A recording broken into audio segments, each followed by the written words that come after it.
Por Caracol Radio, el personaje de la semana. Todos los temas que tocan a caleños y vallecaucanos. Director Leo Quintero. Buenos días. Estamos en el mes de diciembre y vamos a hablar de temas que tienen que ver con el propósito de este mes. Quizás informarle a la gente y dar información y comunicación y servicio. Nos acompaña hoy el psicólogo clínico Luis Eduardo Peña. Con él vamos a hablar de un tema muy interesante que tiene que ver con todo este proceso de fiestas de diciembre, la ansiedad. La ansiedad que conjuga esta Navidad y que conjuga la llegada de un año nuevo y la ansiedad que conjuga toda una serie de factores que pueden ser saludables o enfermizos. Psicólogo, buenos días, ¿cómo está usted? Buenos días, Leo. Muy complacido de estar aquí en este programa que escucho todos los domingos. Gracias, muy amable. ¿Qué es la ansiedad? La ansiedad, Leo, es una emoción que sentimos cuando estamos ante un peligro o una amenaza. Por ejemplo, si yo tengo que venir a este programa, yo voy a sentir un poquito de ansiedad. Esa ansiedad, sin embargo, es totalmente adaptativa y útil, pues me hace prepararme y me hace llegar a tiempo. Sin embargo, muchas veces los seres humanos experimentamos ansiedad ante situaciones u objetos que no son necesariamente peligrosos. Y es cuando esa ansiedad se convierte en una ansiedad de naturaleza clínica que es totalmente desadaptativa y que interfiere con la vida de la persona. Si quieres te doy un par de ejemplos. Claro que sí. La persona que teme montarse en avión. En esta época navideña es muy común que la gente viaje de vacaciones. Un 20% de la gente que monta en avión tiene temor a hacerlo. E incluso hay personas que lo evitan totalmente. Montar en avión... O sea, uno de cada cinco. Uno de cada cinco. Sí. Montar en avión conlleva un riesgo muy mínimo. Es mucho menor el riesgo de montar en avión que el riesgo de montar en carro. Entonces, imagínate una persona que no quiera montar en avión y que el resto de su familia quiera salir de vacaciones y él se rehúse o ella se rehúse a hacerlo.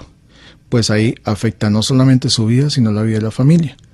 Otro caso es el de la persona que teme hablar en público. Hay personas que, si bien les toca hacerlo por naturaleza de su trabajo, no pueden hacerlo porque su temor es tan grande que se bloquean y lo evitan a toda costa. Entonces, en estos dos ejemplos, Leo, tú puedes apreciar cómo la ansiedad, que para que la gente pueda identificarla más claramente es la angustia que muchas personas sienten ante situaciones que no son necesariamente peligrosas, se vuelve una cosa que es absolutamente invivible para las personas que los padecen. Y es justamente lo que los psicólogos nos dedicamos a hacer hoy en día. ¿Qué causa la ansiedad? Esa es una respuesta compleja, Leo. Digamos, la ansiedad, como el resto de los trastornos psicológicos, ¿no? Se considera una emoción, cuando es maladaptativa, causada por múltiples factores. La ansiedad tiene una predisposición genética más o menos de un 30%. No es que una persona herede un trastorno específico, pero sí hereda cierta predisposición biológica a reaccionar más intensamente, más negativamente, a que esa emoción dure un mayor tiempo que las personas que no tienen esa predisposición genética. Pero adicionalmente se conjugan factores de naturaleza ambiental. Por ejemplo, el tipo de crianza que una persona ha recibido en su niñez.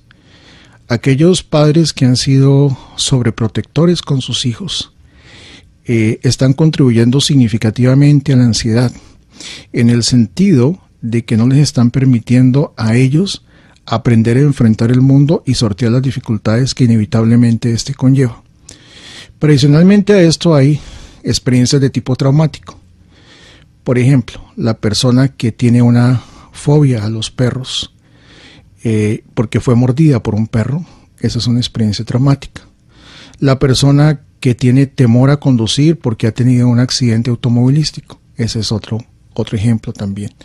Tal vez, Leo, yo creo que vale la pena, para que los oyentes se puedan ubicar, brevemente señalar que dependiendo del objeto o situación que genera la ansiedad, eso va a dar origen a un trastorno específico de ansiedad.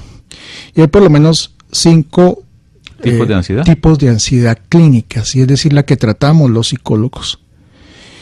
El que yo más he estudiado y más he tratado, de hecho, Estoy a punto de publicar un libro para pacientes, es el trastorno de pánico. Ese se caracteriza por la ocurrencia de ataques de pánico, fobias, trastorno obsesivo compulsivo. Pánico, fobias, trastorno obsesivo compulsivo, ansiedad social. Y ansiedad generalizada. Ansiedad generalizada y fobias específicas. Básicamente esos son los trastornos.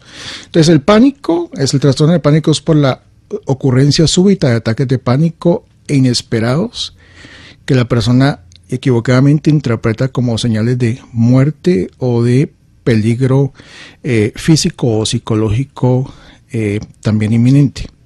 De hecho, muchas de estas personas, su primer contacto con los sistemas de salud es a través de las salas de urgencias porque piensan que les está dando un infarto. Y hay unos pacientes que van muchas veces y a pesar de que les dicen que no tienen nada, no lo creen.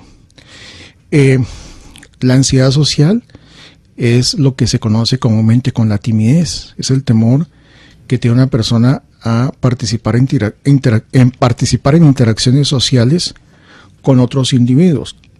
Estas personas, por ejemplo, les da temor hablar con una persona del sexo opuesto, hablar con figuras de autoridad, ir a una fiesta, hablar en público, entre otros. Las fobias específicas tal vez es el trastorno de ansiedad que más se conoce y este es el temor que ciertos individuos sienten a, por ejemplo, animales, cucarachas, perros, gatos, ratones, ratas. También hay la fobia a la sangre, que es una fobia muy interesante porque es el único trastorno de ansiedad que produce desmayo. Estas personas cuando ven la sangre se desmayan. Sí, hematofobia o fobia a la sangre, sí señor. El otro tipo de fobia son la claustrofobia, que es el temor a los espacios cerrados, la acrofobia, que es el temor a las alturas. Agorafobia, los espacios abiertos. La agorafobia no es una fobia específica, de hecho la agorafobia se considera que es una consecuencia de los ataques de pánico. Entonces, cuando una persona ha tenido ataques de pánico y tiene ciertas características psicológicas, es fundamentalmente un trastorno que predomina en las mujeres, es más o menos 90% de mujeres y 10% de hombres. Estas personas temen ir a ciertos lugares, cines, teatros, etcétera. Perdóname, yo le corto el viaje. Es que cuando una persona ha sufrido y ha sido víctima de un hecho violento en contra de sus pertenencias o su vida, le da trastorno de pánico. ¿O puede terminar allí? No, ahí estamos hablando de un tipo de trastorno distinto que es el trastorno de estrés postraumático, que anteriormente era considerado como un trastorno de ansiedad. Hoy hay algunas controversias en la literatura científica si realmente es un trastorno de ansiedad o no. Pero evidentemente es algo muy común y yo me imagino que aquí en Colombia es algo bastante común en virtud de la violencia que continuamente a lo cual estamos expuestos. Pero hay una cosa muy interesante, Leo. No todas las personas que son atracadas terminan con sufren de un trastorno de estrés postraumático o de un trastorno de ansiedad. O sea, no necesariamente tiene que ser un trastorno de estrés postraumático. Una de las cosas muy interesantes en los trastornos de ansiedad es que una persona típicamente tiene varios trastornos de ansiedad juntos, que coexisten simultáneamente. Por ejemplo, una persona que tiene trastorno de pánico y tiene, por ejemplo, claustrofobia. Y eso lo ve mucho uno en la persona que teme volar en avión. Por ejemplo, el volar en avión es una fobia muy interesante y hay 4 subtipos de fobia de volar en avión, ¿te las cuento? La persona que teme que el avión se cae, esa es la más común. La persona que no se quiere montar... Es que todos tememos que el avión se caiga cuando uno sale volando y cuando el avión comienza con un vacío, una turbulencia, ¿qué puede pasar? Claro que sí. Bueno, a mí sí. Y yo me agarro de los brazos del asiento, tengo que confesarlo. ¿Okay? Todos lo hacemos. Sí. Entonces, uno es el temor a que el avión se caiga, pero no es el único. Sí. 2 es la persona que teme estar en el avión porque es un espacio cerrado, claustrofóbico. O 3, la persona que le da temor estar en el avión por la altura, por el temor que tiene a la altura. Entonces mira cómo hay 3 subtipos de fobia al avión que pueden, y de hecho hay personas que pueden tener los 3 temores simultáneamente y se vuelve más complejo de tratar. Yo tengo un amigo que solamente se montó en un avión después de haber ingerido media caneca de licor. Leo, eso lamentablemente es un fenómeno muy común y de hecho una proporción considerable de pacientes que tienen problemas de ansiedad tienen también problemas con el alcohol porque utilizan este tipo de bebidas para automedicarse. Entonces sí es un problema bastante grave y vale la pena sí señalarle a los oyentes que no hagan eso y más bien que busquen una ayuda, porque eso finalmente trae consecuencias negativas. ¿Qué clase de ayuda se deben buscar cuando se tiene ese tipo de trastornos tan complejos que les impide viajar con normalidad? Pues mira, hoy en día, digamos, estamos utilizando las terapias de última generación, que se llama terapia cognitivo-conductual. Esta es una terapia... ¿En castellano qué significa esas palabras que son raras? Eso significa conocimiento y conducta. Que es una terapia que trata de atacar los dos factores que controlan la ansiedad, que son los pensamientos, pero se llama cognitivo, que hace referencia a los pensamientos, a nuestros procesos en nuestra mente, y nuestra conducta, que hace relación a todos aquellos aspectos de nuestro comportamiento que están involucrados en nuestra ansiedad. Entonces, digamos, típicamente la persona que monta en avión, que tiene miedo a montar en avión, piensa que algo muy malo le va a ocurrir y segundo, evita montar en avión. O si se monta, hace unas evitaciones muy leves. Por ejemplo, se toma el trago, o por ejemplo, se imagina que no está allí, o por ejemplo, reza, o mil cosas más. Entonces nosotros atacamos esos dos aspectos, pero el ingrediente fundamental en todos los trastornos de ansiedad, el ingrediente fundamental del tratamiento psicológico es hacer que la persona enfrente de una manera gradual, pero sistemática, aquella situación que le teme. ¿Y por qué se ha encontrado que esto es efectivo? Se ha encontrado que esto es efectivo, primero porque le permite a la persona desvirtuar las expectativas que tiene de que algo malo le va a ocurrir, y segundo, porque de esta manera permite que la persona adopte un esquema de comportamiento ante el estímulo ansiógeno que le permite superar la ansiedad que le ha generado. Psicólogo, siempre que una persona tiene el trastorno de ansiedad, ¿lo debe hacer su control por sí mismo o tiene que buscar el apoyo profesional o un apoyo familiar, un apoyo de quién? Lo que pasa es que hay un aspecto fundamental que define un trastorno de ansiedad, y básicamente el aspecto fundamental es el grado de interferencia con la vida de la persona, con algún aspecto de la misma, y la incapacidad de la persona para poderlo manejar. Una cosa es una ansiedad transitoria que yo pueda experimentar. Por ejemplo, estoy contemplando la posibilidad de cambiar de trabajo. Y esa es una situación que me puede producir un poco de ansiedad, pero es algo transitorio. O por ejemplo, estoy en un proceso donde me han encontrado unos síntomas médicos que podrían ser sospecha de cáncer. Y en ese proceso, mientras a mí me hacen los exámenes para confirmar o desvirtuar el diagnóstico, pues puedo sentir una ansiedad. Pero típicamente, Leo, los trastornos de ansiedad son crónicos, permanecen por muchísimo tiempo. De hecho, las personas no buscan ayuda para los problemas de ansiedad, sino 6, 7, 8 años después, y viven con esta cruz sobre sus espaldas durante tantos años. Entonces, ¿la ansiedad se cura? Sí, la ansiedad. A ver, yo soy muy humilde. Dentro de mi léxico profesional, la palabra cura me parece muy ostentosa, muy pretenciosa. Yo más bien le digo a mis pacientes algo mucho más humilde. En lugar de que la ansiedad te controle a ti, yo te enseño a manejar la ansiedad. Realmente yo no puedo tener a una persona y decirle que no vuelva a sentir ansiedad, porque la ansiedad es una emoción absolutamente esencial para nuestra supervivencia. Lo que yo le puedo enseñar a la persona es cómo esta ansiedad la puede controlar y no afecte su vida en alguna de las áreas en que viene interfiriendo con ella. ¿Cómo afecta la ansiedad a una persona? ¿Cómo la afecta? ¿Cómo la toca? Pues, Leo, dependiendo del trastorno de ansiedad que tenga. Por ejemplo, una persona que tiene un trastorno de pánico con agorafobia. Yo tuve una paciente que no volvió a salir de su casa en 17 años. ¿Ok? Entonces imagínese, y ya finalmente ya se mejoró. Y me contaba que cuando yo volvió a salir, Cali era una ciudad totalmente cambiada, totalmente distinta. Una persona, por ejemplo, que tiene ansiedad social. Yo tuve un paciente que tenía ansiedad social y que le da miedo interactuar con la gente. tenía 42 años y no había sido capaz de casarse porque le daba terror enfrentar la posibilidad de conquistar a una mujer. ¿O qué tal un paciente como la que yo tuve, que tenía una fobia terrible a volar en avión?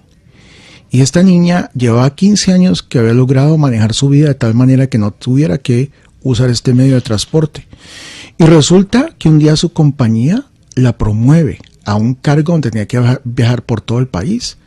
A esa niña se le volvió la vida a cuadritos. Finalmente ya recibió tratamiento, fue muy exitosa y hasta estuvo viajando a Europa y todo. De modo que la ansiedad, yo creo que el mensaje que quiero transmitirle a la gente es que se puede tratar y que hay métodos efectivos para hacerlo, que no sufran inevitablemente toda la vida con un trastorno de ansiedad, porque lamentablemente, Leo, una vez que los tienes, la posibilidad de que tú te recuperes es bastante baja. Y tú me preguntabas si la gente debe buscar ayuda o no. Pues si la gente puede manejar su ansiedad, probablemente no afecta a su vida. Pero estoy seguro que las personas que están escuchando este programa y que tienen ansiedad ya han tratado muchísimas opciones por cuenta propia de mejorar su ansiedad. Y se meten a YouTube y dicen, maneje la respiración. Es que el internet es como Nueva York. Usted encuentra lo mejor y lo peor del mundo allí. Eso. Respire profundo. Pues una de las cosas, piense en otras cosas. Una de las cosas que se está tratando de hacer, Leo, en este sentido, es de masificar el acceso a los tratamientos psicológicos. Y permítame la cuña, Leo, una de las cosas que yo quiero lograr con la publicación de mi libro sobre pánico es que lo he escrito de tal manera que la gente pueda tomar el libro y leerlo y hacerse el tratamiento por sí solo. No que tengan que buscar a un psicólogo. Y eso es algo, yo no soy el pionero de eso, ni mucho menos. Es algo que se viene haciendo en Estados Unidos hace mucho rato y en Inglaterra. Probablemente en Colombia no se ha hecho. Tal vez yo sea la primera o de las primeras personas que lo haga. Porque sí, una de mis grandes preocupaciones es que, imagínense, Leo, que el 33% de la población adulta ha tenido en algún momento de su vida un trastorno de ansiedad. Uno de cada tres. Eso es uno de cada 3 personas. Eso es, y eso es absolutamente, digamos, increíble y muy preocupante. Entonces tenemos que hacer que los tratamientos lleguen a las personas. Y yo te agradezco mucho este programa, Leo, porque lo primero que estamos haciendo es poder educar a la gente y decirle, mire, usted no es el único que tiene este problema. Hay mucha gente que lo tiene y afortunadamente hay profesionales que nos dedicamos en nuestra vida profesional exclusivamente a ayudar personas con trastornos de ansiedad. Permítame una pregunta, además es un tema valedero. ¿La ansiedad se trata con pepas? Vea, Leo, hay 2 tipos de tratamientos para la ansiedad, los tratamientos psicológicos y los tratamientos farmacológicos. Ambas son opciones viables y ambas son opciones que una persona puede elegir. Cada una tiene unas ventajas y unas desventajas. Por ejemplo, los tratamientos farmacológicos son tratamientos que funcionan, pero muchas veces cuando la persona descontinúa el tratamiento, vuelve a recaer. A diferencia de los tratamientos psicológicos donde le enseñamos a las personas una serie de habilidades que pueden aplicar el resto de su vida para manejar la ansiedad.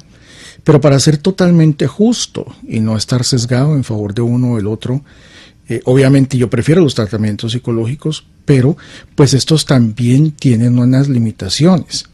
Por ejemplo, una persona tiene que ir a un tratamiento psicológico una vez por semana, tiene que hacer tareas, tiene que comprometerse con un proceso donde va a demandar tiempo y esfuerzo por parte de ella, contrariamente a lo que ocurre con un tratamiento farmacológico donde simplemente la persona toma su medicación 1 o 2 veces al día y supuestamente ya... ¿Pero no termina embotada completamente esa persona por el producto de los productos farmacológicos? No siempre, Leo. Hay tratamientos farmacológicos que son bastante tolerables y que la gente los acepta bastante bien. La gente los asimila con que tratamientos farmacológicos usted termina embotado y termina como así hablando, como así lentamente, adormilado y demás. Eso es un estereotipo de los tratamientos farmacológicos y realmente en los últimos 20 o 30 años se han producido unos avances en el campo de la psicofarmacología que son muy importantes y sería un despropósito de mi parte continuar perpetuando ese modelo. Aquí en Cali hay psiquiatras muy competentes, yo trabajo con algunos que mis pacientes necesitan ser medicados y realmente son gente muy profesional y que logran manejar adecuadamente estos problemas con los pacientes. Obviamente, no todos los tratamientos son para todos los pacientes. Yo he tenido pacientes que no responden a los tratamientos psicológicos y los mandamos a los tratamientos farmacológicos y les va mejor. Y viceversa. A mí a veces los psiquiatras me mandan pacientes que no responden a los tratamientos farmacológicos y que sí responden muy bien a los tratamientos psicológicos. Ahora, hay gente que no quiere un tratamiento farmacológico y hay gente que no tolera un tratamiento farmacológico. Por ejemplo, una mujer embarazada. No lo tolera. No lo puede, es contraindicado. Claro. O una mujer en estado de lactancia. Entonces, por eso es importante, Leo, que la gente tenga opciones. Y yo a mis pacientes siempre soy muy honesto en darle las opciones terapéuticas que ellos pueden tener. Cuando tú le das a la gente opciones y ellos deciden por la opción que tú practicas, su compromiso con la terapia es mucho más fuerte que si no le das esas opciones. ¿Quiénes son más ansiosos, ellos o ellas? Ellas, definitivamente. ¿Más ansiosas? Sí, definitivamente. Lo que pasa es que eso tiene mucho que ver con la aceptación cultural de la expresión de las emociones. Cuando a los hombres nos están criando y somos niños y lloramos, no llore. Las que lloran son las mujeres. Entonces las mujeres pueden experimentar emociones, pueden expresar sus emociones y hay una mayor aceptabilidad social de la expresión de esas emociones. Si una mujer se queda en casa porque tiene un trastorno de pánico con agorafobia, pues es más aceptado que si fuera un hombre el que hace eso. Pero, lamentablemente, los hombres optan por otros mecanismos que son muy desadaptativos y el principal de ellos es el uso del alcohol. El alcoholismo es mucho más frecuente en hombres que en mujeres. Y es cuando terminan las tragedias conducidas por el alcohol y la ansiedad. Es el psicólogo clínico Luis Eduardo Peña, con los oyentes de Caracol Radio, aquí en el Personaje de la Semana. Caracol Radio 104.0 en FM, 820 en AM. Estamos en Caracol Radio, estamos en el Personaje de la Semana, hablando con el psicólogo clínico Luis Eduardo Peña acerca de un tema que es social, el tema de la ansiedad. Hemos tocado este tema desde el ángulo formativo, la parte académica. Psicólogo, ¿la ansiedad produce depresión? Esa es una pregunta muy interesante, Leo. Sí, muchas personas primero sienten ansiedad y como resultado de su inhabilidad para poder resolver la situación que le genera esa ansiedad, finalmente se deprimen. Por ejemplo, una persona que se queda sin trabajo. Esa persona comienza a buscar nuevas opciones laborales y pasan los días y los meses y no encuentra. Entonces ya luego su angustia se convierte en desesperanza y la desesperanza es uno de los signos capitales de la depresión. Hay otras personas que tienen ansiedad y depresión simultáneamente. No recuerdo exactamente la cifra de una persona que tenga ansiedad y que tenga depresión, creo que es como un 30% de las que tienen ansiedad tienen depresión. Me disculpan los oyentes y no tengo la cifra exacta, pero es una tasa muy grande. De hecho, anteriormente se trataba la depresión y la ansiedad como entidades psiquiátricas separadas. Hoy, tanto los tratamientos psicológicos como los tratamientos farmacológicos que estamos usando para ambas condiciones psiquiátricas son muy similares, porque finalmente se las está concibiendo como emociones con las cuales tenemos dificultad para manejarlas. Una conlleva la otra.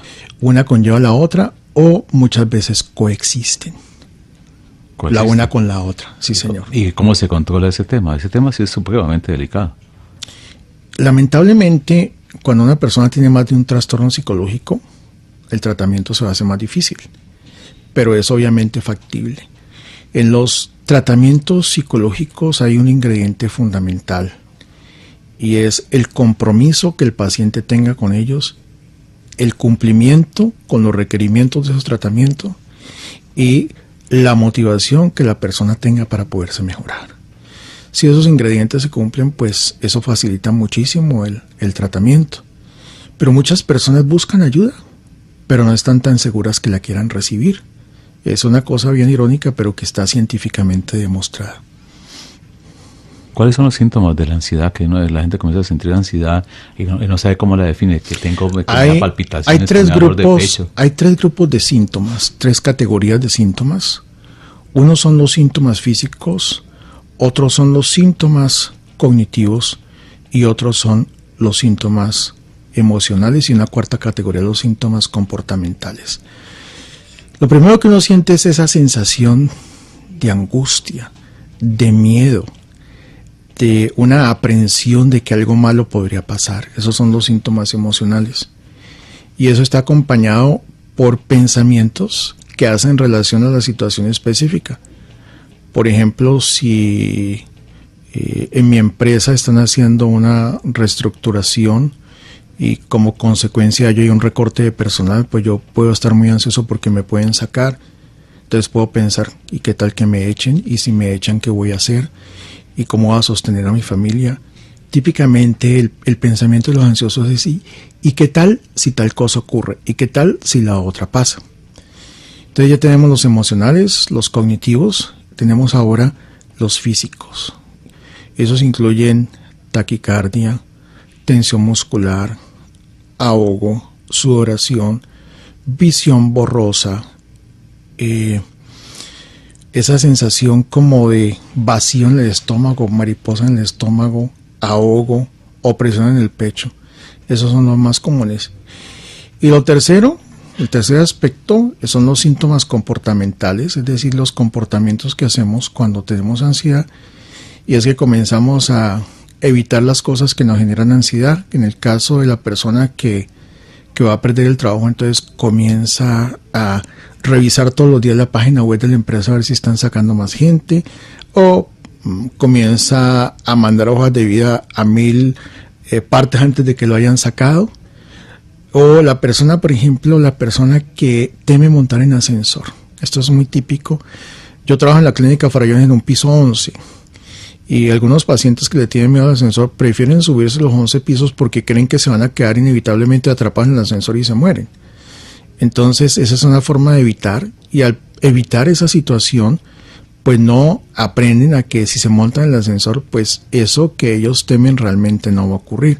Entonces esos son como algunos de los síntomas. Obviamente va a haber particularidades de síntomas, perfiles de síntomas distintos dependiendo del tipo de trastorno de ansiedad que la persona padezca. ¿La ansiedad produce insomnio? Sí, es una pregunta muy buena porque, digamos, el sueño y la ansiedad son como el agua y el aceite. Fisiológica y psicológicamente tú requieres estar tranquilo para poder conciliar el sueño.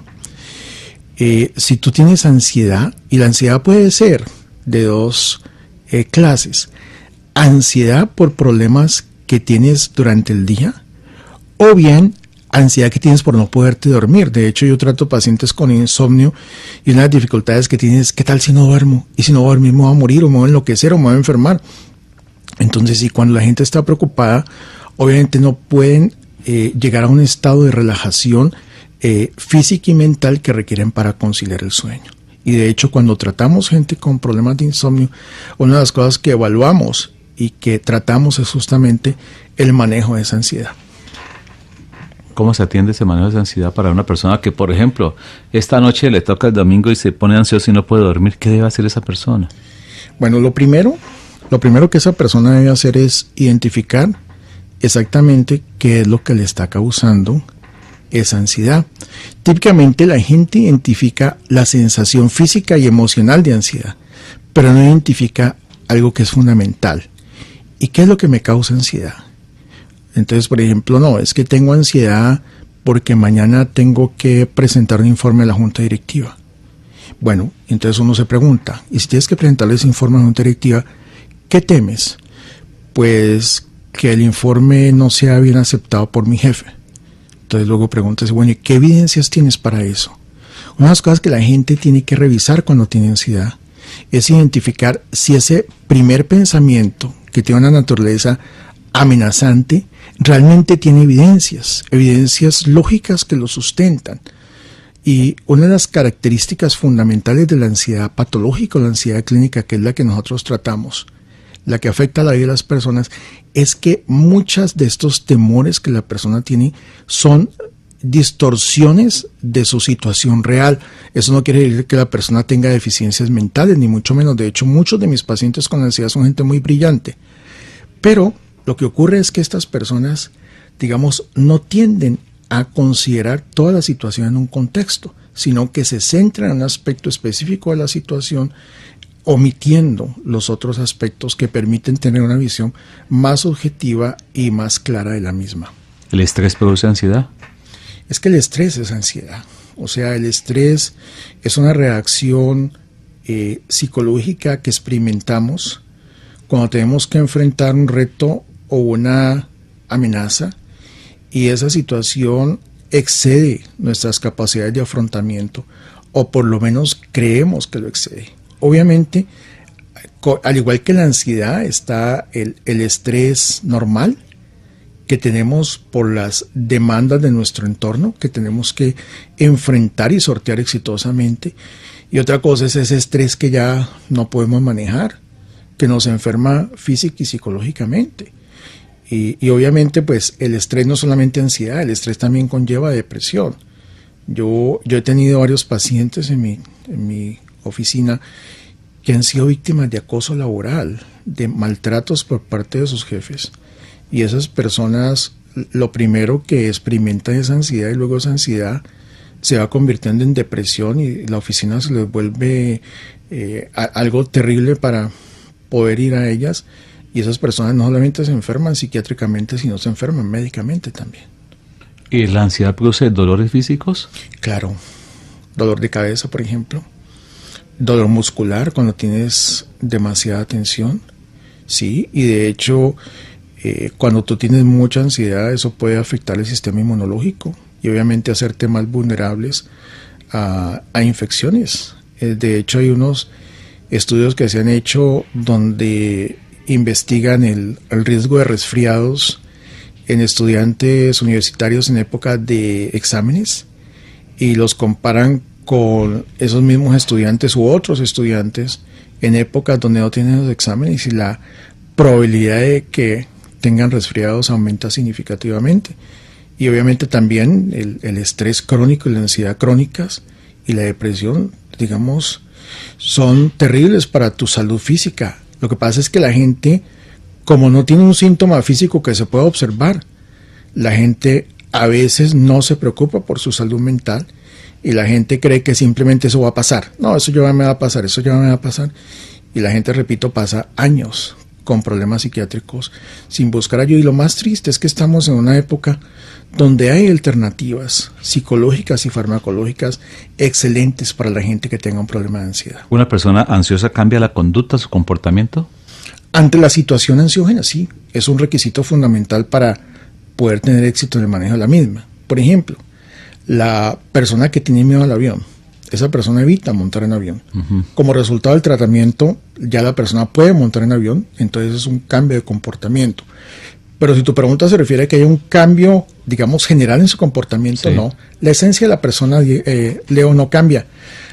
Cuando yo llegué a Estados Unidos hace 32 años, yo pensé que era más fácil cambiar la gente.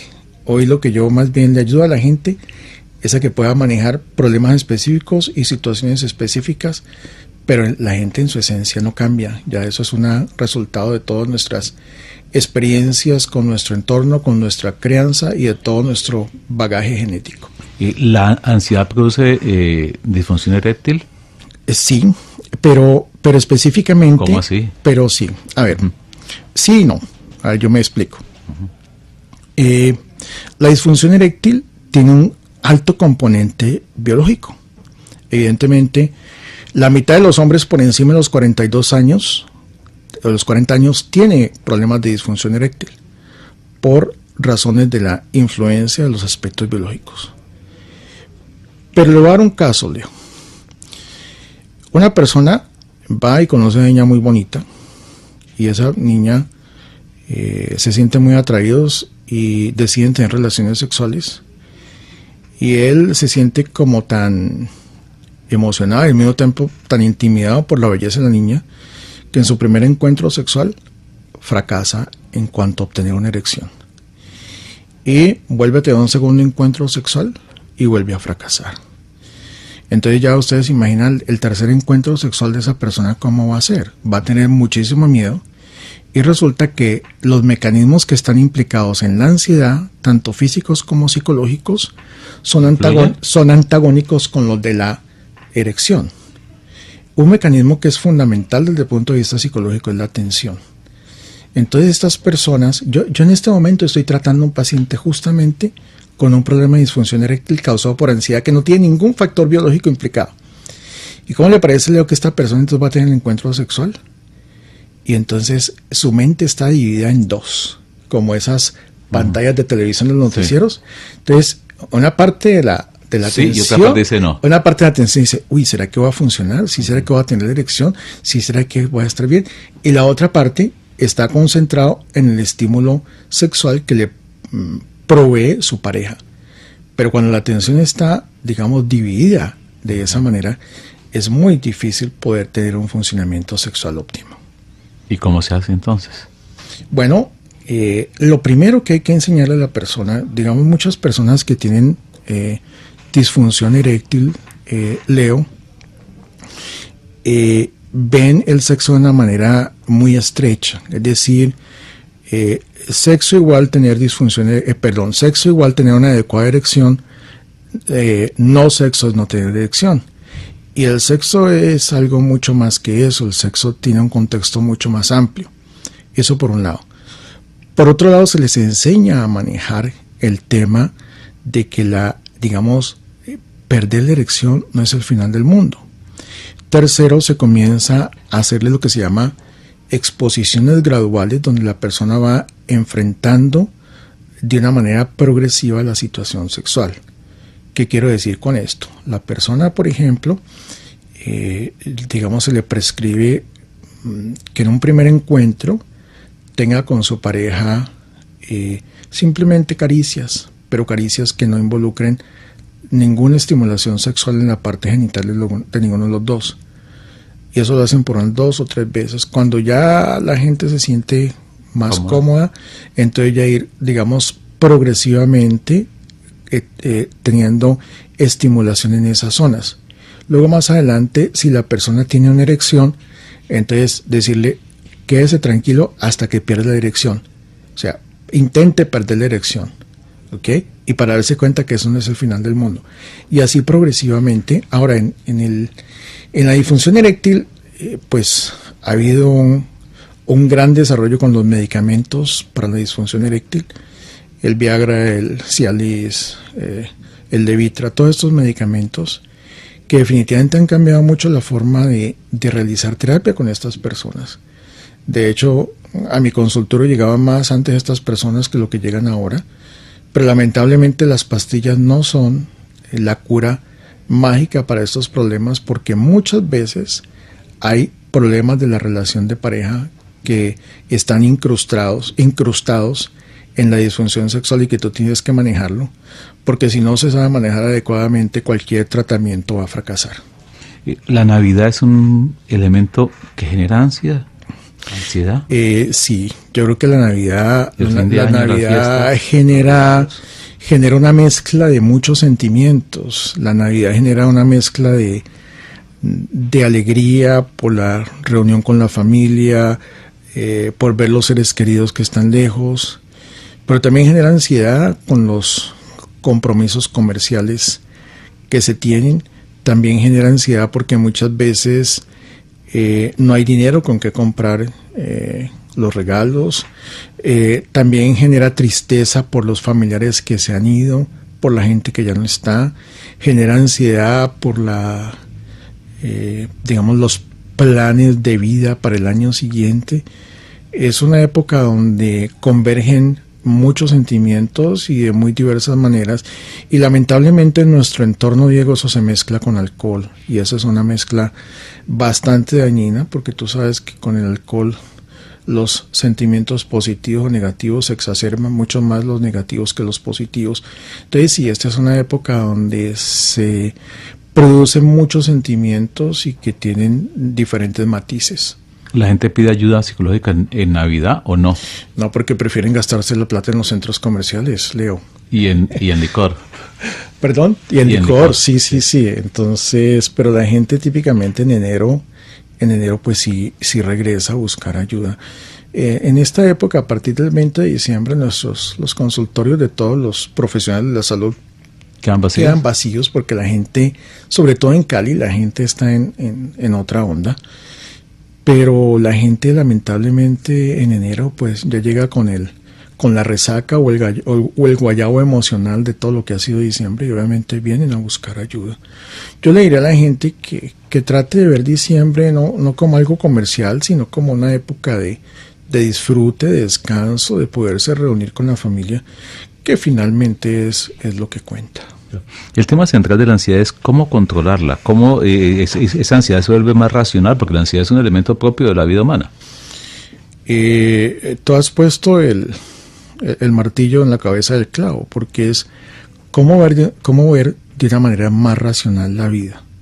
Finalmente la ansiedad de naturaleza patológica en gran parte es el resultado de la distorsión de la realidad de la gente, ¿no? La persona que, por ejemplo, la despiden de su trabajo y piensa que no volverá a conseguir trabajo, pues si lo echan a los 50 años, pues en este país a los 40 también pues es más difícil.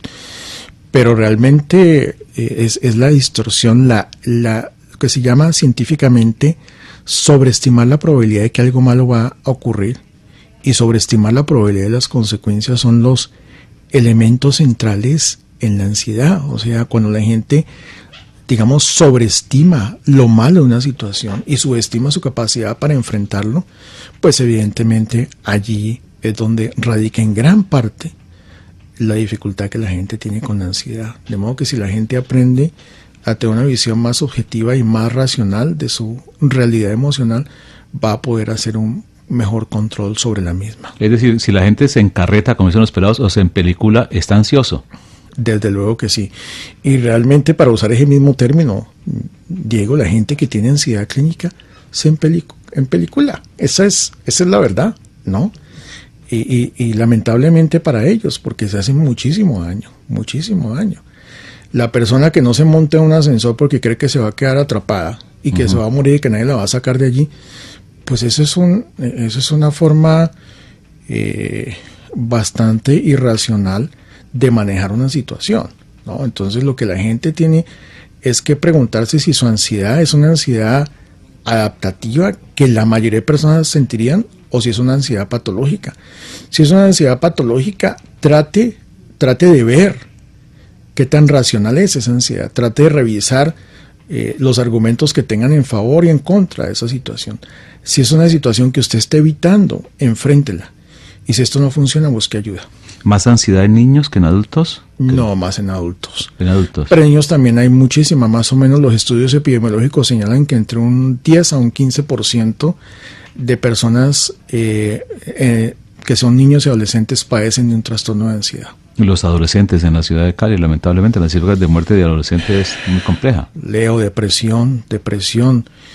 Es que yo veo con mucha preocupación la utilización de los medios electrónicos. Lo invito, Diego, a que hable con un muchacho de 20 años. Y todos le van a decir, es que es mejor escribirse que hablar. En estos días le preguntaba a mi secretaria, oye, ¿ahora cómo los muchachos conquistan a las niñas? Y me decían, no, pues van a Instagram, cogen una figurita bonita y se la mandan por WhatsApp. Yo soy una persona muy tecnológica, Leo, muy tecnológica, y te quiero decir, yo me rehúso a aceptar eso. O sea, los índices de depresión que estamos viendo en los muchachos hoy en día es justamente porque viven pegados de esos celulares, porque todo el tiempo chateando, porque no tienen interacción cara a cara con otras personas. Y en los adultos también. Vaya usted a un restaurante, todo el mundo pegado de esos celulares. Entonces, a mí sí me preocupa muchísimo eso. Las tasas de suicidio en los niños cada vez son más altas, a edades más tempranas, porque la soledad que estamos viviendo en el siglo XXI no la vivíamos 50, 60 años atrás. La incomunicación, lamentablemente. La incomunicación. Ahora en el break hablábamos de cómo el internet nos ha cambiado la vida y tú me decías algo muy cierto, Leo. el celular nos va a cambiar más la vida todavía. Y seguirá cambiándola. Para bien y para mal, ¿no? Sí, claro que sí. Psicólogo, muchas gracias, muy amable. Qué placer, me siento muy honrado de esta invitación. Hacía mucho tiempo quería venir a este programa. Muchas gracias, Leo, por tu generosidad. Muy amable. Es el psicólogo clínico Luis Eduardo Peña, invitado de Caracol Radio aquí en el personaje de la semana. Su página es www.misicólogo.com. Sí, señor, mi psicólogo sin P. Ahí van a encontrar cosas muy buenas y también nos encuentran en Facebook como Luis Eduardo Peña. Y también tengo un podcast que se llama Conversando con mi psicólogo. Ahí está, la propuesta de este hombre, un caleño, ¿no es cierto? Sí, señor. De la Universidad del Valle en 1976. No, yo me gradué de la Universidad de Michigan en 1982. 82, correcto. Sí, señor. Luis Eduardo Peña, psicólogo clínico con los oyentes de Caracol Radio, que en el personaje de la semana, que cerramos en este punto y hora. En la parte técnica, Julio Jurado, que tengan buen fin de semana. Por Caracol Radio, el personaje de la semana. Todos los temas que tocan a caleños y vallecaucanos. Director Leo Quintero.